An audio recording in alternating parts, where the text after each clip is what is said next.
Imagine if I told you that Frank Sinatra's unmistakable voice still echoes through the demolished remains of Las Vegas's legendary Sands Hotel.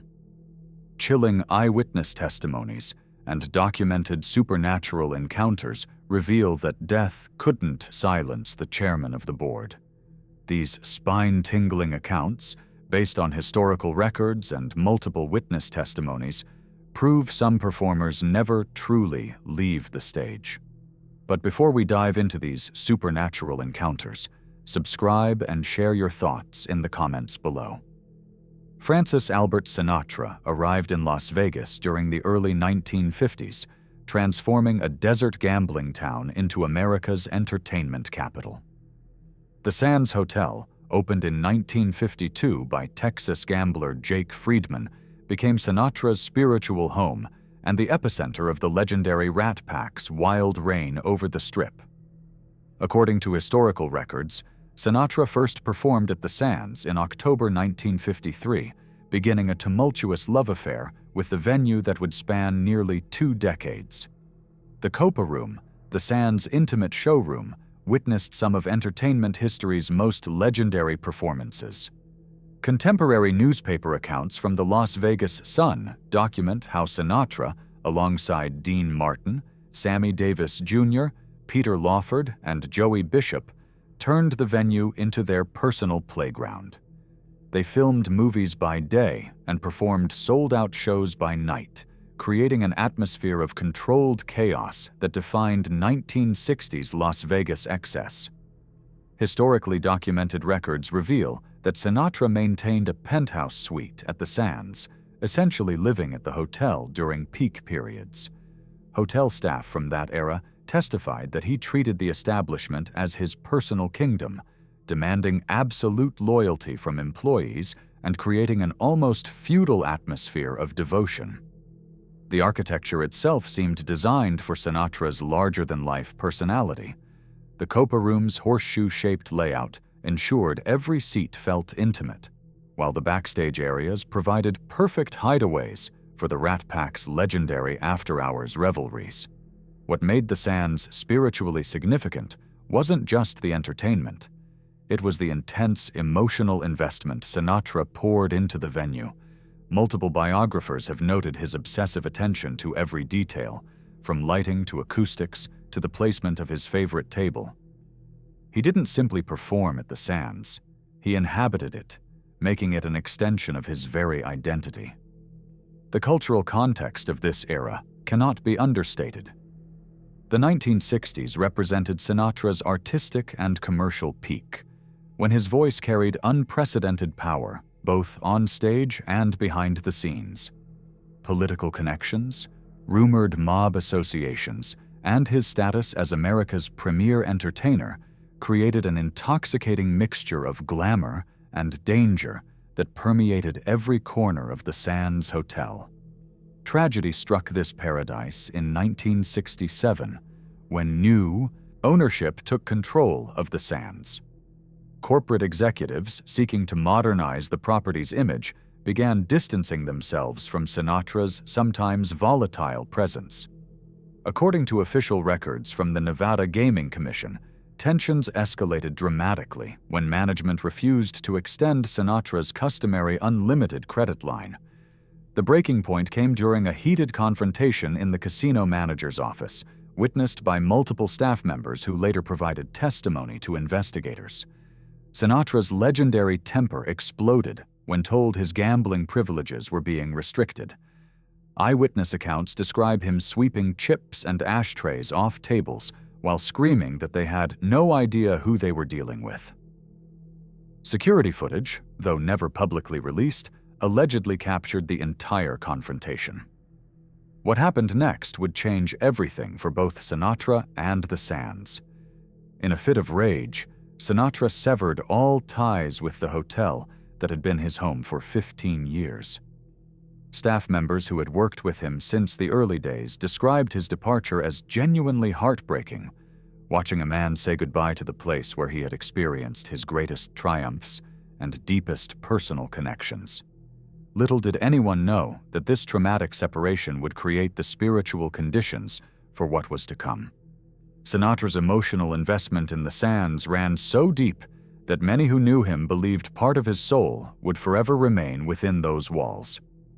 The events of 1967 would leave a permanent mark on this place, creating what paranormal researchers now recognize as a classic case of unfinished business, the kind that keeps spirits bound to earthly locations long after death claims their physical form. The first documented supernatural encounter occurred in 1998, 30 years after Sinatra's acrimonious departure from the sands. Margaret Maggie O'Sullivan, a veteran cocktail waitress who had served Sinatra during his heyday, was working the late shift in what remained of the original Copa Room structure when the impossible happened. According to O'Sullivan's sworn testimony to hotel management, she was cleaning tables around 2:30 in the morning when the temperature in the room plummeted without warning. "I've worked Vegas for 40 years, O'Sullivan stated in her official report, "and I know every sound this old building makes." But what I heard that night defied all logical explanation. The initial phenomenon began subtly.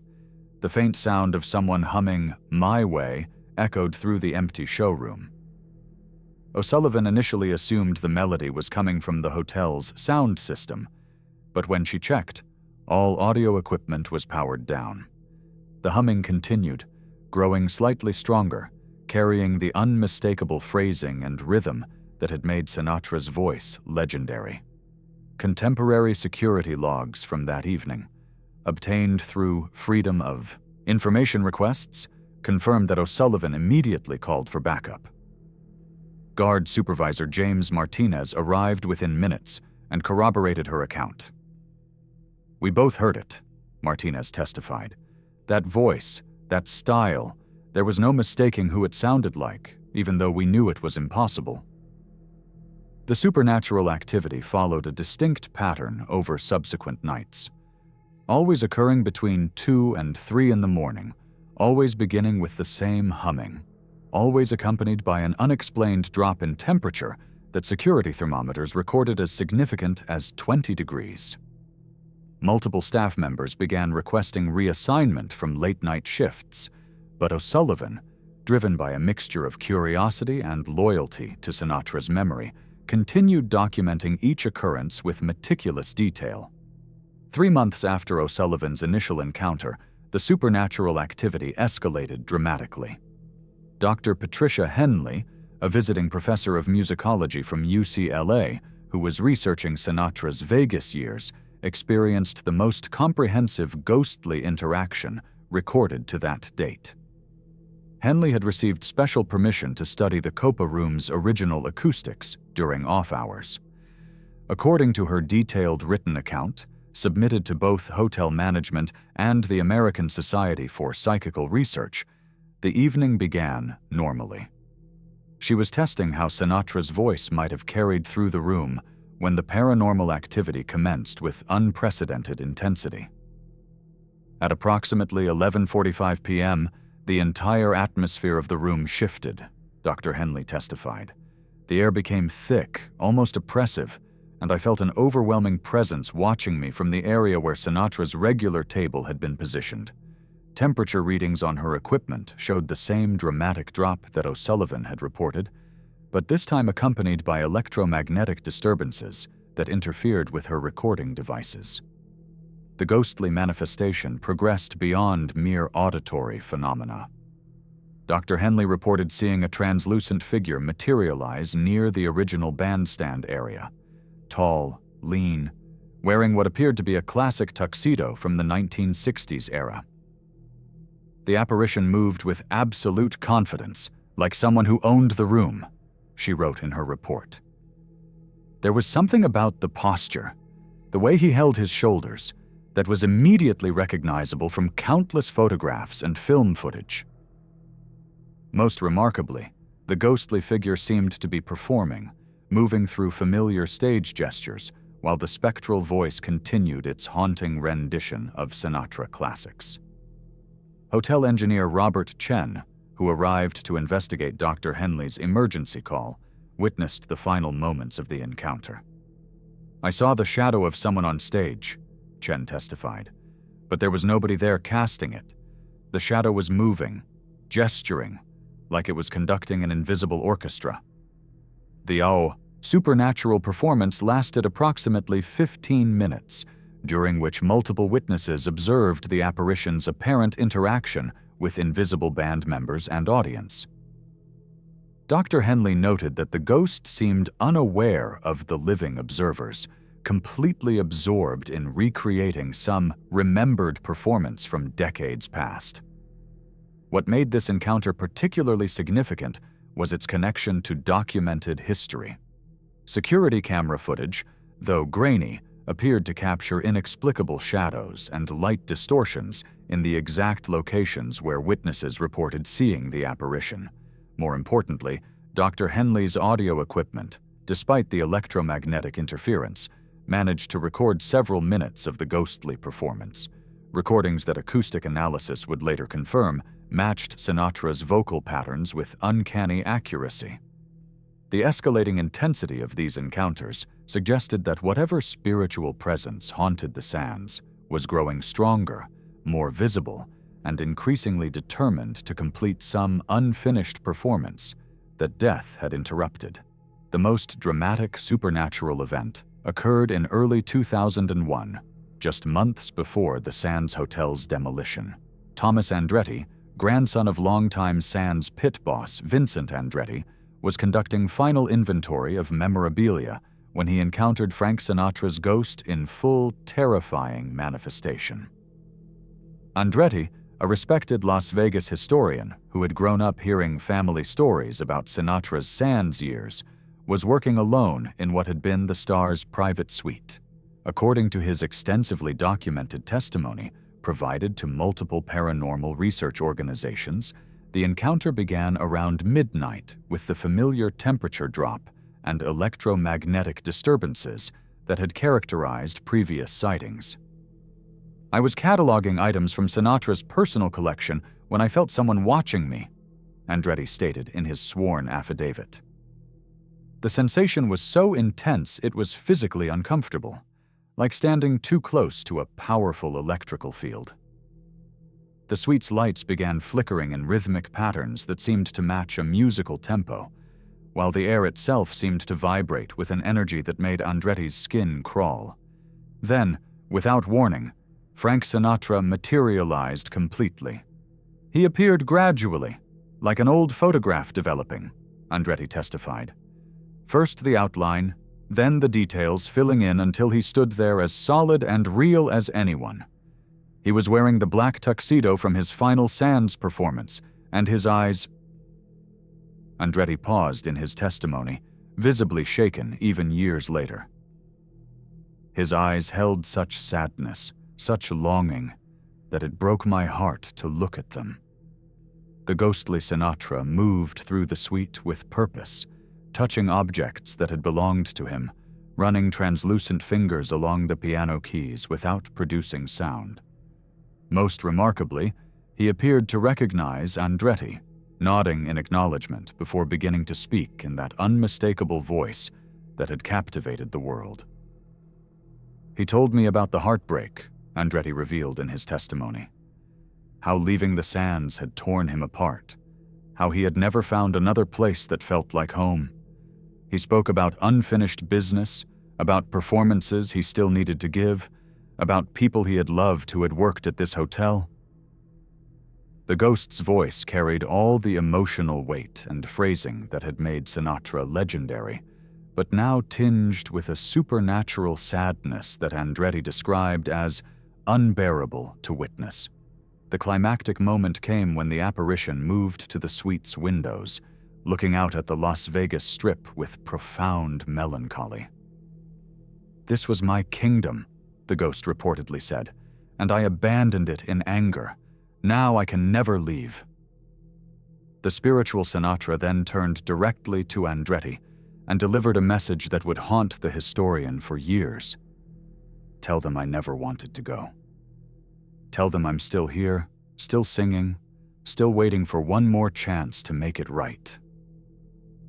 As dawn approached, the manifestation began to fade, but not before delivering one final spine-chilling performance of My Way that echoed through the empty suite with supernatural power. Andretti's audio recording equipment captured portions of this ghostly concert, providing researchers with the clearest evidence yet of paranormal activity at the Sands. The encounter left Andretti physically and emotionally drained, but convinced that he had witnessed a soul in torment, forever bound to the place where he had experienced his greatest professional and personal fulfillment. Even after the Sands Hotel's demolition in 1996, supernatural activity continues at the site. Modern-day visitors to the location where the hotel once stood report ongoing paranormal experiences that mirror historical accounts with chilling consistency. Construction workers building the current Venetian resort frequently reported unexplained phenomena during the late-night shifts. Project foreman Michael Torres documented multiple incidents of workers hearing classic Sinatra songs echoing through empty construction zones. The guys would swear they heard "Fly Me to the Moon" coming from areas where we hadn't even installed electrical systems yet, Torres testified in his official incident reports. Contemporary security personnel at the Venetian have logged dozens of unexplained occurrences in areas corresponding to the original Copa Room location. Night shift supervisor Linda Hayes reports regular temperature anomalies and electromagnetic disturbances that security equipment cannot explain. Our motion sensors trigger in empty conference rooms, always in the same pattern, like someone's walking a familiar route, Hayes stated in recent interviews. Modern paranormal investigators using advanced digital recording equipment have captured EVP electronic voice phenomena, recordings that acoustic analysis confirms match Sinatra's vocal patterns.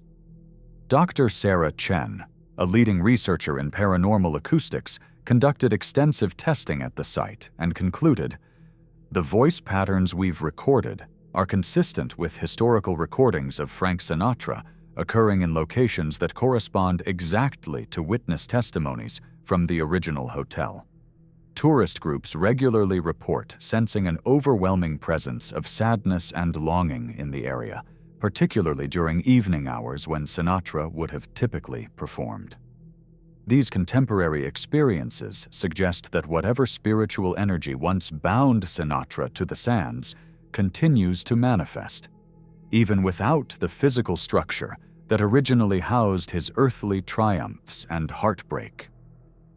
What keeps Frank Sinatra's spirit bound to this place? Perhaps some bonds are too strong for death to break. The connection between an artist and the venue where he experienced his greatest creative fulfillment. The documented encounters spanning over 2 decades suggest that Sinatra's emotional investment in the Sands transcended the physical realm, creating a spiritual anchor that even demolition couldn't destroy. The tragedy lies not in the haunting itself, but in the unresolved pain that fuels it. A man who lived his entire life his way found himself forced to abandon the place that had become his truest home. Death, it seemed, was merely a doorway rather than a destination for someone whose passion burned too brightly to be extinguished. The next time you visit Las Vegas, remember that some performances never truly end. If this tale captivated you, don't forget to hit subscribe and let us know your own ghost stories in the comments below.